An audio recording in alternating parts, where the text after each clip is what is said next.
रहीम exercise 2.2 part number 2 summer classes UT Peshawar linear algebra के question number 5 को करेंगे। तो सबसे पहले आपने कुछ स्टेप याद करने हैं। पहले आपने एल बनाना होता है और फिर आपको यू बनाना होता है। ये भी मैं आपको सिखाऊंगा किस से बनाना होता है, ए से बनाना होता है। फिर आपको ये स्टेप अप्लाई करना होता है, ये स्टेप अप्लाई करना होता है। तो आप एल यू फैक्टराइजेशन से क्या करते हैं, सॉल्व कर देते हैं। सबसे पहले हम इसका एल बनाएंगे। इस ए से क्या बनाएंगे, एल को बनाएंगे। ए सिंपल तरीका क्या है इसका कि जब भी आपने एल बनाना हो तब आपने इसको ज़ीरो करना होता है। पहले यू बनाते हैं। इससे यू किस तरह बनेगा वो देखते जाइए। यू बनाने के लिए आपको सिंपल तरीका क्या अप्लाई करना होगा, इसको ज़ीरो करना होगा और इसको ज़ीरो करना होगा और इसको ज़ीरो करना होगा, तब आपका यू बनेगा। तो मैं अपने क्वेश्चन को प्रोसीड करता हूं कि मैं किस तरह यू बनाऊंगा वो देखें। पहले आपने इसको ज़ीरो बनाना है तो मैं करूंगा R2 माइनस 2R1, यानी पूरा R2 लिख दो। पूरा R2 4 5, ये आपका R1 है, ये आपका R2 है, ये आपका R3 है। 4 5 10। अब आपने R1 के साथ 2 मल्टीप्लाइड करना है, इन पूरों के साथ 2 मल्टीप्लाइड कर दो। ये 4 होगा, ये 6 होगा, ये 20 होगा। पॉइंट यहाँ तक क्लियर सर? बिल्कुल क्लियर। अब इनको सब्ट्रैक्ट करना है क्योंकि दरमियान में माइनस है, तो हम नीचे वाले के सिंबल को क्या करेंगे, चेंज कर देंगे। सर ये आपका 0 बनेगा, ये आपका -1 बनेगा और ये होगा कितना, ये 8 हो गया। ये ऊपर वाला क्या है, इससे 8 आता है, ये मैंने गलती कर दी इधर। ये आपका 4 6 8 बनता है। तो इससे आपका क्या बनेगा, 2 बनेगा। तब आपका मैट्रिक्स किस तरह होगा, तो ये आपका ए बनेगा 2 3 और 2 3। फिर ये इस पूरी रो की जगह आपने ये वाली चीज़ पुट करनी है, 0 -1 2 4 8 और 2। अब आपने इसको ज़ीरो करना है, तो इसका भी मैं ऑपरेशन आपको सिंपल बताऊंगा। बस आपने ये ख़ुद सोचना होता है कि क्या अप्लाई किया जाए। अगर मैं इस तरह कर दूँ, इस पूरे रो को, ये आपका R3 है, इसको आपने लिखना है, दरमियान में माइनस कर दो 2R1, यानी पूरे R1 के साथ 2 मल्टीप्लाइड कर दो। ये आपका R1 है, ये आपका R2, ये आपका R3। पहले R3 पूरा लिख दो, 4 8 2। R1 के साथ 2 मल्टीप्लाइड करो, 4 6 और 8। अब आपने इनको सब्ट्रैक्शन करनी है, तो नीचे वाली के सिंबल को क्या करोगे, चेंज कर दोगे। ये सर 0 होगा, ये 2 होगा और ये -6 होगा। अब आपका मैट्रिक्स क्या हो गया। अब R3 को आपने सिर्फ चेंज करना है, तो पहले रो को एज इट इज़ लिखोगे 2 3 और 4। दूसरे रो को एज इट इज़ लिखोगे, सर लिख दिया। अब इस पूरे को ये इसकी जगह ये पुट कर दो, तो 0 2 और -6। अब आपने इसको 0 बनाना है, तो इसको 0 बनाने के लिए मैं सिंपल तरतीब क्या करूँगा कि इस वाले रो के साथ पहले आपने ये वाला रो लिखना है, R3 लिख देंगे। फिर इस रो के साथ 2 मल्टीप्लाइड कर दो और इसको 8 कर दो। तो मैं करूँगा, ये आपका R1, ये आपका R2, ये आपका R3। R3 को पूरा लिख दो, 0 2 -6।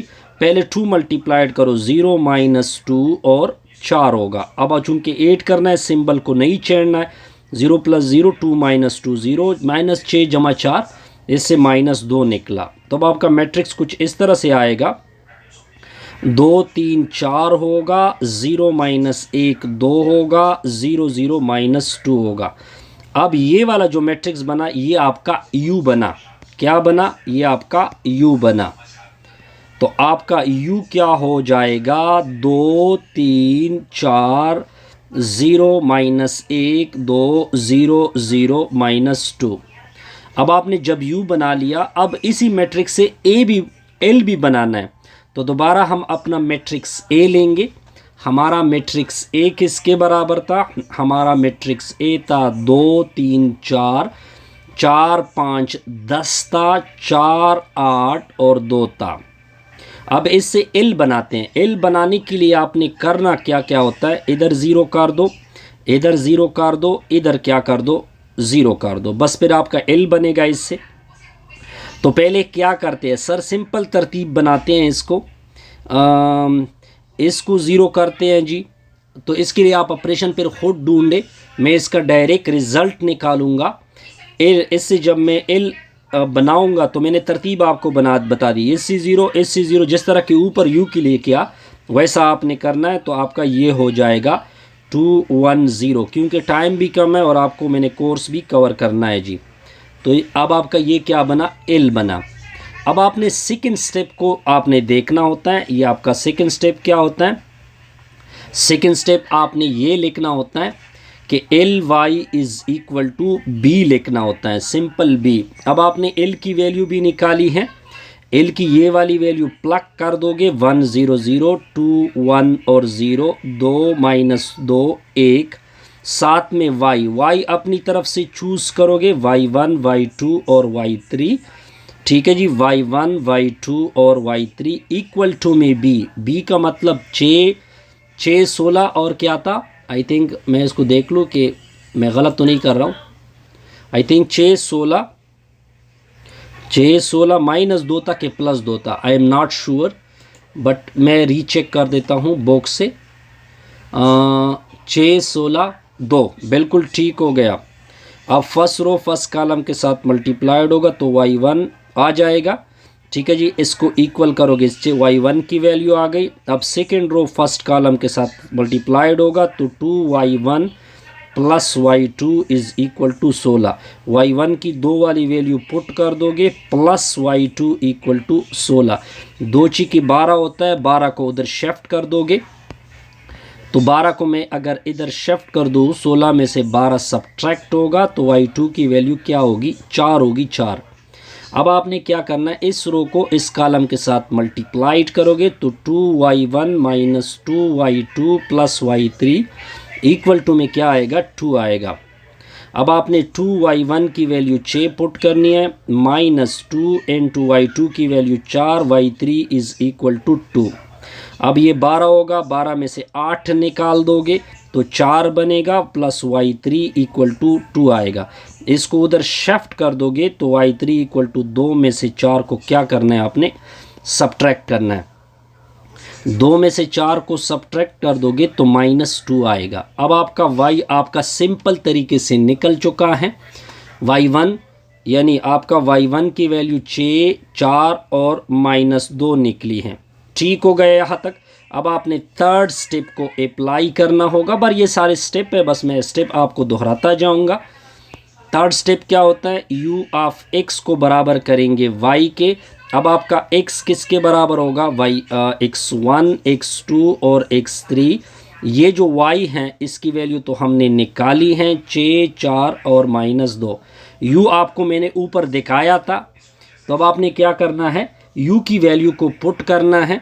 u की वैल्यू अगर मैं ऊपर से देखूँ 2 3 4, फिर ये 0 0 -1 1 2, ठीक है जी। फिर 0 0 -2 इंटू में x1 x2 और x3 और y की वैल्यू 6 4 -2। अब फर्स्ट रो फर्स्ट कॉलम के साथ मल्टीप्लाइड होगा 2x1 plus 3x2 plus 4x3 equal to में 6। अब सेकेंड रो फर्स्ट कॉलम के साथ मल्टीप्लाइड होगा, फर्स्ट तो 0 हो जाएगा, -x2 plus 2x3 is equal to में 4 बनेगा। थर्ड रो फर्स्ट कॉलम के साथ पहले 2 0 हो जाएंगे, -2x3 इक्वल टू -2 होगा, -2 कैंसल, x3 इक्वल बराबर में क्या, 1। अब आपने क्या करना है, इधर -x2 छोड़ दे, +2x3 equal to 1 equal to 4 होगा। उधर शिफ्ट करोगे, -x2 4 में से 2 सब्ट्रैक्ट कर दोगे तो -x2 इक्वल टू 2 होगा, 2 माइनस इधर चला जाएगा तो x2 की वैल्यू -2 होगी। अब आपने फर्स्ट इक्वेशन को उठा लेना है, 2x1 की वैल्यू आपको चाहिए तो x1 की वैल्यू छोड़ दे, प्लस 3x2 की वैल्यू -2 प्लस 4x3 की जगह 1 इक्वल टू में क्या है, 6। तो 2x1 माइनस 6 जमा 4 इक्वल टू 6। ये उधर शिफ्ट होगा प्लस, ये उधर शिफ्ट होगा माइनस, 2x1 6 जमा 6 -4 होगा। अब आपका रिज़ल्ट क्या बना 2x1, ये 6 जमा 6 12 हो गया, 12 में से 4 हो गया, 2x1 बराबर में 8, 2 1 2, 4 2 8, तो x1 इक्वल टू 4। अब आपने x को निकालना था तो x की वैल्यू हम ऑलरेडी निकाल चुके हैं, ठीक है जी। तो x की वैल्यू हमारे पास एक 4 आ गई और एक -2 आ गई और एक क्या आ गई आपकी 1। बस ये आपका रिक्वायर्ड क्या है सॉल्यूशन है। बस ये स्टेप आपने अप्लाई करना है। दोबारा मैं रिपीट कर देता हूँ ताकि आप लोगों को ये सारे स्टेप याद हो जाए। ये आपका एक्सरसाइज क्या है 2.5 है। क्वेश्चन नंबर से ये इंपॉर्टेंट क्वेश्चन है, दोबारा रिपीट करूँगा मैं। ये देखिए, ये आपका ए है, ये आपका बी है। पहले आपने एल बनाना होता है, यू बनाना होता है। किससे बनाएंगे? ए से बनाएंगे। तो पहले इसका काम कर देते हैं जी। अब पहले मैं यू बना देता हूँ। यू के लिए मुझे ये 0 चाहिए, ये 0 चाहिए, ये 0 चाहिए। तो मैं इस ऑपरेशन को और नेक्स्ट इस ऑपरेशन को यूज़ करके, दो ऑपरेशन मैं यूज़ करके यू मैंने बना लिया, बल्कि एक ऑपरेशन और यूज़ करके मैं यू बना लिया। अब मेरा यू हो जाएगा, जिसको आप अपर ट्राइंगुलर मैट्रिक्स बोलते हैं। अब फिर आपने इसी ए से एल को बनाना है। तो एल बनाने के लिए मैंने सिंपल तरीका क्या बताया, इसको 0 कर दो, इसको 0 कर दो, इसको 0 कर दो, तो ये आपका क्या बनेगा? एल बनेगा। ठीक है, ऑपरेशन आप खुद देखें, मैंने डायरेक्ट लिखा है, ठीक है जी, मेरे पास टाइम नहीं है। अब मैंने सेकंड स्टेप अप्लाई करना है। अब अगर आप सेकंड स्टेप को देखें, एल वाई में किसके बराबर करूँगा? बी के। अब मुझे एल की पता भी है, वाई अपनी तरफ से चूज़ करेंगे, y1 y2 y3 वगैरह, और बी मुझे गिवन है जी, क्वेश्चन में गिवन है तो मैंने पुट कर दी। तो इस तरह हमें क्या मिला? y1 y2 मिला, ठीक है, वो मेरा y बना। अब थर्ड स्टेप में क्या है? थर्ड मेरा लास्ट स्टेप होगा, यू एक्स को मैं किसके बराबर करूँगा? y के। y मैंने निकाला है ये वाली वैल्यू, ये पुट हो जाएगी, ये आपका पूरा u इधर आ जाएगा, साथ में x आ जाएगा और इस दूसरी साइड पे दूसरा साइड, फिर मल्टीप्लिकेशन करोगे x1 y1 वगैरह की वैल्यू निकल आएगी। सिंपल से रिजल्ट। अब जाएंगे जी क्वेश्चन नंबर 6 के ऊपर। छठा आपको क्या बोलते हैं? a की वैल्यू गिवन है -3, 1 -2, फिर क्या गिवन है? -12, 10, -6, फिर क्या गिवन है? 15, 13 और 12। b की वैल्यू आपको गिवन है 15, 82 और -5। बस आपने कितने सोल्यूशन देखते जाइए। अब आपको मैं स्टेप बता देता हूँ, एक एक करके बता देते हैं ताकि आपको क्लियर हो जाए।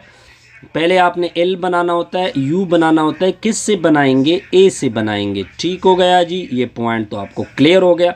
सेकंड स्टेप आपने क्या करना होता है कि एल वाई को बराबर करेंगे बी के। अब आपका वाई क्या होता है? वाई आपको इक्वल करना होता है y1 y2 और y3। बी आपको गिवन है। इस स्टेप को मैंने ऑलरेडी क्वेश्चन 6 में समझाया है। थर्ड स्टेप आपका क्या होगा? थर्ड स्टेप आपने u ऑफ x को बराबर करना है y के। ठीक है जी, y आप निकालोगे, ये सारी वैल्यू निकले तो इधर पुट करोगे। x आपने क्या चूज़ करना होता है? x1 x2 x3। जब ये वैल्यू निकल आएगी तो वो हमारा फाइनल आंसर बनेगा। अब एक एक स्टेप करके आपको मैं दिखाऊंगा कि मैं क्या कर रहा हूँ। ठीक है जी, अब मेरा जो मैं डायरेक्ट इसका रिज़ल्ट लिखूंगा। बहरहाल आपने प्रॉपर स्टेप को याद रखना होगा कि पहले अपर ट्राइंगुलर किस तरह बनाते हैं और लोअर ट्राइंगुलर को किस तरह बनाते हैं। तो मेरा अपर ट्राइंगुलर, अब अगर आप ऑपरेशन अपनी तरफ से सोचें तो मेरा अपर ट्राइंगुलर -1 3 -2 बनेगा, 0 6 और 2 बनेगा, 0 0 -4 बनेगा। अगर मैं सारे स्टेप दोहराता जाऊंगा तो एक तो टाइम भी कम है। आप खुद सोचें, जिस तरह ऑपरेशन मैंने ऊपर के लिए अप्लाई किए, सेम ऑपरेशन आपने इसके लिए अप्लाई करने हैं। तो इस तरह मेरा एल क्या बनेगा? 1 0 0 बनेगा, 4 1 और 0 बनेगा, -5 3 1 बनेगा। ये मैंने दोनों ऑपरेशन, ये मैंने अगर मैंने ये यू बनाया है और एल बनाया है, ये मैंने ए से बनाया है।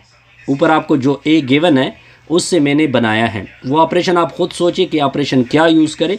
ए आपका है -3 1 -2, -12 10 -6, नेक्स्ट है 15 13 और 12।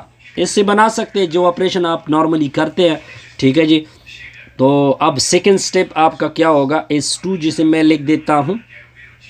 S2 आपका क्या होता है? S2 के लिए आपने सिंपल ये फार्मूला याद करना है L Y is equal to B होगा। एल की वैल्यू आप निकाल चुके हैं 1 0 0 4 1 और 0 माइनस 5 3 1 इंटू में वाई की वैल्यू आपको मैंने बताई थी कि y1 y2 और y3 होगा। इसको पुट करोगे y1 y2 और y3 होगा इक्वल टू में b की वैल्यू, b को आपको याद होना चाहिए 15 82 और माइनस 5 होगा। अब अगर मैं ये मल्टीप्लिकेशन बार बार करूँ तो आपके लिए मुश्किल होगी क्योंकि टाइम कम है। तो y1 की वैल्यू 15 आएगी, मैं डायरेक्ट कर रहा हूँ। y2 की वैल्यू 22 आएगी, जिस तरह के मैंने क्वेश्चन नंबर 1 के लिए रिपीट किया है। y3 की वैल्यू आएगी 4। अब आपने क्या करना है, थर्ड स्टेप को अप्लाई कर देना है। थर्ड स्टेप आपका क्या होगा, ux को आप बराबर करोगे y के, y आपने ये पूरी वैल्यू पुट करनी है, u की वैल्यू आपने पुट करनी है। u की वैल्यू क्या है, -3 1 -2, नेक्स्ट क्या है 0 6 और 2, नेक्स्ट वैल्यू 0 0 -4 इंटू में x वैल्यू अपने तरफ चूज़ करोगे x1 x2 x3 और y1 y2 की वैल्यू तो आपको मैंने बताई है 15 22 और 4। अब आपने ये मल्टीप्लिकेशन खुद से करनी है तो x1 की वैल्यू -3 आएगी और y1 की वैल्यू x2 की वैल्यू कितनी आएगी 4 और x3 की वैल्यू आएगी -1। बस ये आपका रिक्वायर्ड है जी, इसमें कोई कन्फ्यूजन नहीं होगी। अब मैं क्वेश्चन नंबर 3 को सिंपल आपके सामने रख देता हूँ, फिर मैं आपको तरीका बता देता हूँ कि इस तरीके से इसने आपने सिंप्लीफिकेशन करनी है। 07 क्या है, क्योंकि आप छोटे बच्चे नहीं हैं, अगर मैं सारे क्वेश्चन इस तरह करता जाऊँ तो आप लोगों के लिए भी मुश्किल होगी, मेरे लिए भी मुश्किल होगी। 4 2 और क्या होगा 3 2 0 और क्या है 2 0 5 1 2 1 है। b की वैल्यू आपको गिवन है 1 -1 -3। इसके लिए मैं आपके लिए होमवर्क छोड़ रहा हूँ, ये आपका होमवर्क है जी, और इसके ऊपर ट्राई करें, अगर ना हो सके तो करेंगे जी। इधर मैं एक नोट लिखूँगा, वो नोट बड़ा सिंपल होगा कि वो नोट में क्या लिख रहा हूँ, काइंडली इस तरह करें कि 6 और 7 के ऊपर वर्कआउट ज़रूर करें। इसका वर्कआउट आपने ज़रूर करना है, जो चीज़ें मैंने बताई है कि मैं डायरेक्ट लिख रहा हूँ, वर्कआउट ज़रूर करें, ज़रूर कर ले, ये बेहतर होगा। ठीक है जी, तो आज के लिए इतना ही, तो चलते हैं एक नेक्स्ट वीडियो में। बेस्ट विशेस, गुड लक, खुदा आपका हामी व नासिर हो।